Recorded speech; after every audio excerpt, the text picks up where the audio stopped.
در حال بازسازی خونه‌تون هستین و بین پارکت لامینه و سرامیک نمیدونی کدوم یک رو انتخاب کنین و دو دلید. با توجه به سبک زندگیتون و نیازهای فضاتون کاملا راهنماییتون میکنم که کدوم متریال رو انتخاب بکنید. از گرمای پارکت لامینت گرفته تا دوام و مقاومت سرامیک، تمام نکات این دوتا متریال رو توی این ویدیو با هم دیگه بررسی میکنم تا شما در انتهای ویدیو به راحتی بتونید یک کدوم از این متریال ها رو انتخاب کنید. در انتهای ویدیو هم در مورد کفوش PVC برات توضیح میدم تا بتونید متریال های جامدتری رو بشناسید و انتخاب مناسبتری رو داشته باشید. با توجه به تنوع متریال ها در بازار امروزه، انتخاب متریال کفوش یه مقدار کار سختیه. نیاز متریال رو بشناسید و نیاز فضا رو کاملا بدونید تا بتونید متریال مناسب انتخاب بکنید. از بین تمام متریال های کفوش در بازار، سنگ، سرامیک، پارکت تمام چوب، پارکت لامینه و PVC شاید متریال های رایج‌تری باشن که بین عموم مردم شناخته شده تر هستند. با توجه به اینکه پارکت تمام چوب و سنگ دو تا متریال طبیعی هستند و قیمت نسبتاً بالایی دارند، ما در این ویدیو میدون مقایسه رو به پارکت لامینت و سرامیک اختصاص دادیم که علاوه بر این که در بین مردم شناخته شده تر هستند، محبوب تر هم هستند. پارکت تمام چوب و پارکت لامینت رو در ویدیو قبلی کامل توضیح دادم و مقایسه کردم. اگر اون ویدیو رو ندیدید بهتون توصیه میکنم بعد از این ویدیو اون ویدیو رو هم حتما ببینید. اما اگه بخوام به طور خلاصه بگم، پارکت لامینت زیبایی چوب رو با قیمت مناسب تری در فضا وارد میکنه. همینطور اجرای سریع، آسون و تمیزی داره. همونطور که در ویدیو قبلی توضیح دادم، علاوه بر خشن‌پذیری، پارکت لامینت نسبت به پارکت تمام چوب نسبتاً مقاوم‌تره. اما همین پارکت لامینت رو اگر بخوام با سرامیک مقایسه کنم، میتونم بگم که پارکت لامینت در برابر سرامیک جزو متریال‌های آسیب‌پذیر محسوب میشه. اگر بخوام نگاهی به ویژگی‌های سرامیک بندازم، باید بگم که سرامیک از با دوام‌ترین و مقاوم‌ترین متریال‌ها محسوب میشه. مخصوصاً نوع پورسلان سرامیک‌ها. نوع پورسلان سرامیک‌ها ضخیم‌ترن و حتی در ابعاد خیلی بزرگ هم تولید میشن. سرامیک بسیار با دوام و مقاوم در برابر رطوبت و آتش سوزیه، برخلاف پارکت لامینت که در برابر رطوبت و یا حرارت مقاومتی از خودش نشون نمیده و آسیب پذیره. قبل از اینکه به ادامه ویژگی‌های سرامیک بپردازم، ممنون میشم ویدیو رو لایک کنید. از دیگر ویژگی‌های سرامیک اگه بخوام بگم اینه که هم نوع ماتش تولید میشه و هم نوع برا.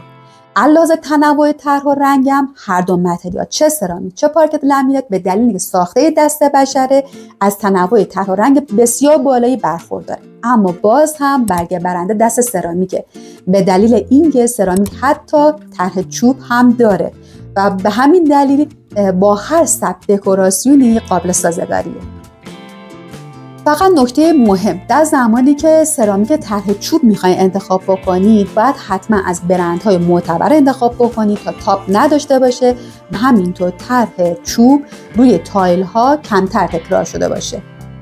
علاوه بر تنوع طرح و رنگ، تنوع ابعاد هم برگه برنده‌اش دست سرامیکه، به دلیل اینکه سرامیک ها علاوه بر اینکه ابعاد کوچیک و مربعی مثلا 30x30 هم دارن و تنوع ابعاد بسیار بالایی دارن، حتی در ابعاد بزرگ که به اونها اسلب گفته میشه و ابعاد حدود 1.5 در 3 متر هم دارن تولید میشن.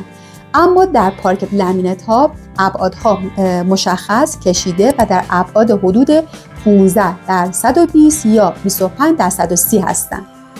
اما علاوه اجرا اگه بخوام بگم، برای اجرای سرامیک پورسلان از چسب‌های مخصوص استفاده میشه ولی برای پارکت لامینت همونطور که قبلا بهتون توضیح دادم با اون کلیک‌هایی که دور تا دور لامینت هست به راحتی اجرا میشن و نیاز به اجرای خاصی نداره و دردسر خاصی اجراش نداره. اما سرامیک پورسلان درسته که میگن با چسب اجرا میشه، ولی هر چی باشه کار بنایی محسوب میشه و سختی خودشو داره و باید در زمان اجرا کل فضای خونه وسایل رو جمع آوری بکنیم. از لحاظ سرعت اجرا هم لامینت ها به دلیل اون کلیک ها و فوق الزبانه ها سرعت اجرای خیلی بالایی نسبت به سرامیک دارن، ولی که سرامیک خب سرعت اجراش کمتره و آهسته تر اجرا میشه. اگر تا اینجای ویدیو رو دوست داشتی، قطعا تا آخر ویدیو نکات مهم دیگه‌ای هم خواهم گفت. قطعا در سرامیکا حس سردی و سفتی نسبت به پارکت لامینت ها بسیار مشهودتره و این مورد در زمستون‌ها بیشتر خودنمایی میکنه و علت یک سری از بیماری‌ها مثل پادر در زمانی که از سرامیک استفاده میکنید، مخصوصا اگر در طبقه همکف بالای پیلوت زندگی میکنید، خیلی مشهودتر میشه در زمانی که متریال کفتون سرامیک باشه. اما پارکت لامینت ها به دلیل ماهیت گرمایی که دارن حس گرما و نرمی رو به فضا میدن. راه رفتن روی لامینت ها نه تنها آزاردهنده نیست بلکه خوشاینده، مخصوصا در فصل زمستان، و میتونه تا حدودی مشکل فضاهایی که بالای پیلوت قرار گرفتن و با تغییر متریال به پارکت اصلاح کرد. پارکت لامینت به دلیل گرما و هم دو حس نرمی که داره برای فضای اتاق بچه‌ها هم بسیار مناسبه. حالا که این دوتا متریال رو شناختیم، بیایم با هم دیگه مقایسه بکنیم که هر کدوم از این متریال ها برای کدوم فضا مناسب تره. اگر فضایی رو دوست دارین داشته باشین و تجربه کنید که حس گرما رو در اون فضا القا بکنه و یا فضا خشکه و رطوبتی نیست مثل آشپزخونه، و یا بچه کوچیک در فضا ندارید که احتمال ریختن آب و یا خراشیدگی در اون اتفاق بیفته، قطعا پارکت لامینت میتونه گزینه مناسبی باشه. اما اگر به دنبال اینین که متریالتون در برابر رطوبت مقاوم باشه و یا میخواین در فضاهای مرطوب استفاده بکنین، قطعا سرامیک گزینه مناسبیه. و اگر مستاجر هستی و در خونه استیجاری زندگی میکنید و کفپوش خونه‌تون مناسب نیست و میخواین تو مدتی که در اون فضا زندگی میکنید از یک کفپوش مناسب استفاده بکنید، با توجه به اینکه پارکت لامینت ها این قابلیت رو دارن که میشه اونها رو جمع کرد و در فضای دیگه استفاده کرد، پارکت لامینت میتونه گزینه مناسبی باشه. قطعا میدونیم که پارکت لامینت وقتی جمع بشه و در فضای دیگه استفاده بشه، احتمال پرتی اون هست، پس بهتره که مقدار بیشتری خریداری بشه. در نهایت انتخاب بین پارکت لامینت یا سرامیک بستگی به نیاز فضا و سلیقه شما داره. ممنون میشم اگر سوال یا نظری هست در کامنت برام بنویسید. و حالا با توجه به اینکه ویژگی‌های پارکت لامینت و سرامیک رو به طور کامل شناختید، ممنون میشم برام بنویسید که انتخاب شما کدوم یکی از این متریال ها هست. و اما کفپوش PVC. کفپوش PVC از مواد PVC تشکیل شده، یعنی مواد پلاستیکی.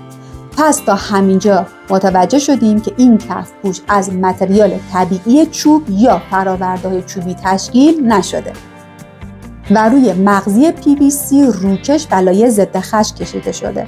ابعادش معمولا 90 در 15 سانته و به دلیل اینکه از مواد PVC تشکیل شده در برابر رطوبت مقاومه و برای اجرای اون هم از چسب استفاده میشه. تنوع طرح و رنگ در کفپوش‌های PVC هم خیلی بالاست و همینطور قیمت مناسب‌تری نسبت به سایر متریال ها داره. حالا ممکنه این سوال رو بپرسید که پس کدوم متریال رو انتخاب بکنم؟ اگر از طراح داخلی کمک بگیری که قطعاً بهت بهترین پیشنهاد رو میده.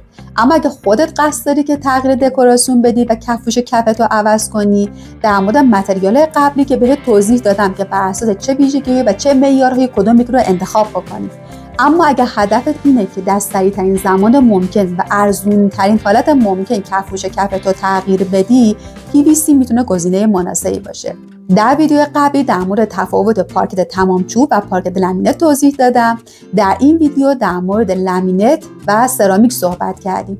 در ویدیو بعدی در مورد استانداردهای دیوار تلویزیون صحبت می‌کنیم که بهت پیشنهاد می‌کنم اون ویدیو رو از دست ندی.